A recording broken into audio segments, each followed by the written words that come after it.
Hello student. तो class 12 की जो है फिजिक्स है भाग 1, इसका अध्याय नंबर 1। आपको हिंदी मीडियम में एक एक शॉर्ट वीडियो के माध्यम से आपको एक एक डेफिनेशन या एक एक क्वेश्चन बोर्ड के एग्जाम की दृष्टि से आपको मिल पा रहे हैं। तो वैद्युत आवेश और क्षेत्र, वैद्युत आवेश और क्षेत्र पार्ट 1 अध्याय 1 है आपका, जिसका चैप्टर नंबर 1 का नाम है आपका वैद्युत आवेश और क्षेत्र। तो आज की इस वीडियो में आप देखेंगे ये 3 इंपॉर्टेंट क्वेश्चन। वैद्युत क्षेत्र क्या है, पहला क्वेश्चन है। दूसरा, वैद्युत क्षेत्र की तीव्रता को परिभाषित कीजिए। और क्वेश्चन नंबर 3 है आपका, जो कि very very most important question है। किसी बिंदु आवेश के कारण विद्युत क्षेत्र की तीव्रता का व्यंजक स्थापित कीजिए। तो तीसरा क्वेश्चन है आपका E बराबर 1/4πε0 Q/r²। तो हमें इन 3 क्वेश्चनों के बारे में एक्सप्लेन करना है। तो पहला क्वेश्चन है आपका विद्युत क्षेत्र क्या है, तो चलिए आप समझिएगा। तो सबसे पहला क्वेश्चन हमारा था बच्चों, वैद्युत क्षेत्र क्या है। वैद्युत क्षेत्र क्या है, तो वैद्युत क्षेत्र के बारे में हमें समझना है। तो वैद्युत क्षेत्र के बारे में हमें बच्चों क्या करना है, समझना है। तो सबसे पहले विद्युत क्षेत्र को समझने के लिए बच्चों हम जानते हैं, मान लो हमारे पास ये कोई स्थिर बिंदु आवेश है, ये कोई चार्ज है जो कि स्थिर है। स्थिर स्थिर चार्ज जो होता है, यानी रेस्ट पे जो चार्ज होता है, वो अपने चारों तरफ इलेक्ट्रिक फील्ड जनरेट करता है, वैद्युत क्षेत्र को स्थापित करता है।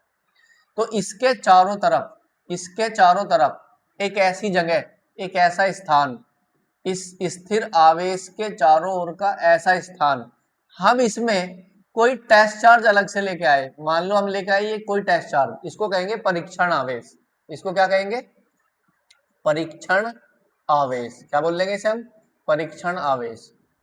अगर स्थिर आवेश के चारों तरफ एक ऐसा क्षेत्र जिसमें किसी परीक्षण आवेश को लाने पर यह परीक्षण आवेश जो है वैद्युत बल का फील करता है, वैद्युत बल किसका फील करता है, वैद्युत बल F का फील करता है।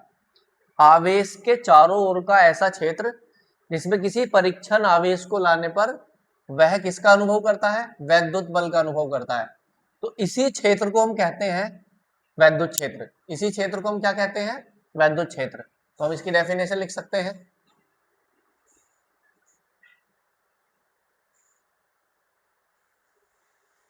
तो आपने इसकी डेफिनेशन देखी, विद्युत क्षेत्र की डेफिनेशन क्या है, स्थिर बिंदु आवेश के चारों ओर का ऐसा क्षेत्र जिसमें कोई अन्य परीक्षण आवेश Q नॉट क्या वैद्युत बल का अनुभव करता है, क्या कहलाता है, वैद्युत क्षेत्र कहलाता है। तो अभी आपने देखा कि इस आवेश के चारों ओर एक ऐसी जगह जिसमें कोई टेस्ट चार्ज हम लेके आए और वो किसका अनुभव करता है, बल का। तो अब इन दोनों के बीच क्या रिश्ता है, यानी कि Q नॉट और F, इन दोनों के बीच का रिश्ता क्या कहलाता है। देखो, अब इससे पहले क्वेश्चन में हमने देखा था वैद्युत क्षेत्र की तीव्रता। तो वैद्युत क्षेत्र के बारे में तो आप समझ पाए। तो दूसरा क्वेश्चन आपका यहीं से क्लियर होता है, क्या होता है, टेस्ट चार्ज और फोर्स, यानी कि Q नॉट व F, इन दोनों के बीच जो संबंध कहलाता है वही कहलाता है हमारा विद्युत क्षेत्र की तीव्रता। वैद्युत क्षेत्र की तीव्रता क्या कहलाता है, इस टेस्ट चार्ज पे कितना बल लगता है, इस टेस्ट चार्ज पे कितना बल लगता है, उसी को हम कहेंगे वैद्युत क्षेत्र की तीव्रता। तो हम विद्युत क्षेत्र की तीव्रता की परिभाषा को कैसे कह सकते हैं, वैद्युत क्षेत्र में स्थित किसी एकांक परीक्षण आवेश पर लगने वाला वैद्युत बल, वैद्युत क्षेत्र में स्थित एकांक परीक्षण आवेश पर लगने वाला वैद्युत बल वैद्युत क्षेत्र की तीव्रता कहलाता है। E बराबर F/Q नोट। तो आप इसकी यूनिट भी लिख सकते हैं वैसे यहाँ से। तो यूनिट होगी अपनी न्यूटन पर कूलाम, न्यूटन पर कूलाम। तो बच्चों इसकी यूनिट बनेगी अपनी क्या, न्यूटन पर कूलाम बनेगी। और हम इसकी वीमा भी लिख सकते हैं, न्यूटन बल की वीमा हो जाएगी MLT-2 अपॉन में AT, MLT-2 अपॉन में AT, यानी ये हो जाएगी अपनी क्या, MA-1 L और T-3। तो वैद्युत क्षेत्र की तीव्रता की जो वीमा बनेगी वो बन गई MA-1 LT-3। और ये जो क्वांटिटी होती है ये सदिश राशि होती है। ये राशि कैसी होती है बच्चों, सदिश। और इसका एक मात्रक और होता है वोल्ट पर मीटर, वोल्ट पर मीटर। तो हम विद्युत क्षेत्र की तीव्रता के बारे में हम समझ पाए। अब इसके बाद देखिएगा एक क्वेश्चन और है हमारे पास, एक क्वेश्चन और है बच्चों। क्या है वो क्वेश्चन? क्वेश्चन नंबर 3, बिंदु आवेश के कारण विद्युत क्षेत्र की तीव्रता का सूत्र स्थापित कीजिए। तो अब आपके सामने डेरिवेशन है, इसको सोल्व करेंगे। तो चलिएगा अपने नेक्स्ट पेज पे चलेंगे। तो अब बिंदु आवेश के कारण हमें तीव्रता का सूत्र स्थापित करना है बच्चों। हमें फॉर्मूला प्रूव करना है टू प्रूव दैट क्या फॉर्मूला प्रूव करना है? E बराबर 1/4 pi epsilon 0 Q by r square, इस फॉर्मूले को प्रूव करना है। तो अभी आपको मैंने बताया, मान लेते हैं सपोज ये हमारे पास कोई परीक्षण, कोई स्थिर बिंदु आवेश है Q, इसके चारों तरफ मान लेते हैं r डिस्टेंस तक, इसके r डिस्टेंस तक इलेक्ट्रिक फील्ड है। इसके r डिस्टेंस तक मान लो एक पॉइंट P है और इस पॉइंट P तक क्या है आपका? इलेक्ट्रिक फील्ड है इसके चारों तरफ। इससे मान लो ये कोई जो ये चार्ज हमारा इस पॉइंट O पे स्थित है और इसके माध्यम में ये मान लेते हैं किसी डाइलेक्ट्रिक मीडियम में है, यानी पैराविद्युत माध्यम में है, पैराविद्युत माध्यम में है। तो इस आवेश से और दूरी तक हम मान लेते हैं कि इसके चारों तरफ का फील्ड क्या है? ये फील्ड हमारा कौन सा फील्ड है? वैद्युत क्षेत्र है ये सारा है। इसके चारों तरफ का सारा फील्ड क्या है? इलेक्ट्रिक फील्ड है। अभी हमने बताया कि इलेक्ट्रिक फील्ड के बारे में पता करना है, तो इस पे कोई टेस्ट चार्ज होता है और ये टेस्ट चार्ज किसके बारे में बताता है? हमें बल के बारे में बताता है। किसके बारे में बताता है? बल के बारे में बताता है। तो हम यहाँ लिख देंगे माना कोई स्थिर बिंदु आवेश स्थिर बिंदु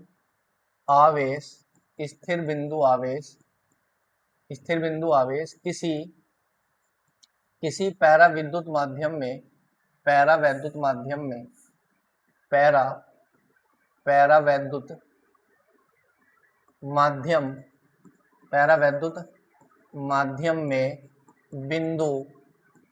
बिंदु O पर स्थित है। इससे r दूरी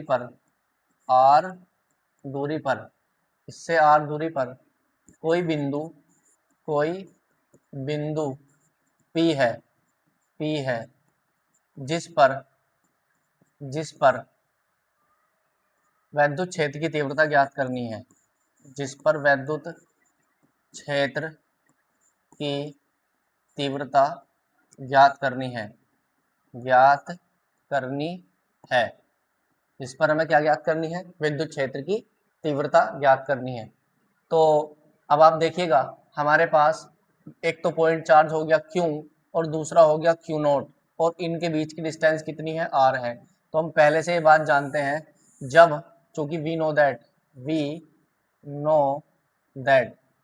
नो दैट हमें पहले से पता है, अगर हमारे पास कितने चार्ज हो? दो चार्ज हो, Q1 और Q2, और उनके बीच की दूरी कितनी हो? R हो।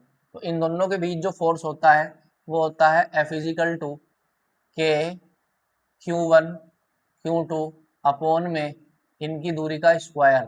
तो ये नियम हम यहाँ अप्लाई कर सकते हैं, क्योंकि यहाँ जो चार्ज है वो कौन कौन है? F बराबर K Q1 की जगह Q है और Q2 की जगह Q0 है, अपॉन में इनके बीच की दूरी का स्क्वायर। क्लियर है? तो अब आप देखिएगा इस Q0 को यहाँ इनटू है, इसे इधर उठा के लाएंगे, इस Q0 को यहाँ से उठा के इधर लाएंगे तो इसके अपॉन में आ जाएगा। तो ये आ जाएगा F अपॉन में Q0। ये क्या बचा आपका? K बचा, Q बचा और अपॉन में क्या बचा? R square, K Q by R square. अभी इससे पहले की वीडियो में हमने आपको बताया था कि E किसके बराबर होता है? F अपॉन Q0 के बराबर होता है। जो E होता है वो किसके बराबर होता है? F अपॉन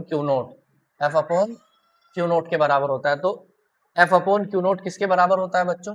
अभी आपको बताया गया था, इससे पहले क्या बताया गया था? ये E के बराबर होता है। तो ये हो गया E के बराबर, E बराबर K Q अपॉन में क्या हो गया? R स्क्वायर हो गया।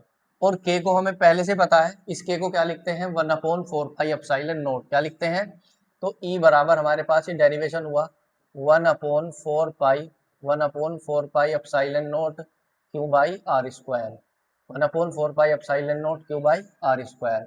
जहाँ आप जानते हैं ये जो 1/4πε0 है ये किसके बराबर होता है, ये होता है 9 × 10⁹ न्यूटन मीटर स्क्वायर पर कूलाम स्क्वायर। तो ये जो डेरिवेशन हुआ ये हुआ बिंदु आवेश के कारण विद्युत क्षेत्र की तीव्रता, विद्युत क्षेत्र की तीव्रता। ठीक है, मिलते हैं आपसे नेक्स्ट की वीडियो में। तो आज की वीडियो हमने ये 3 क्वेश्चन देखे, अभी आपको इससे पहले दिखाए गए थे क्वेश्चन 3 हमने आपको बताए थे। एक तो विद्युत क्षेत्र बताया, दूसरा विद्युत क्षेत्र की तीव्रता बताया, तीसरा ये आपको डेरिवेशन समझाया गया। मिलते हैं आपसे नेक्स्ट की वीडियो में। Thank you.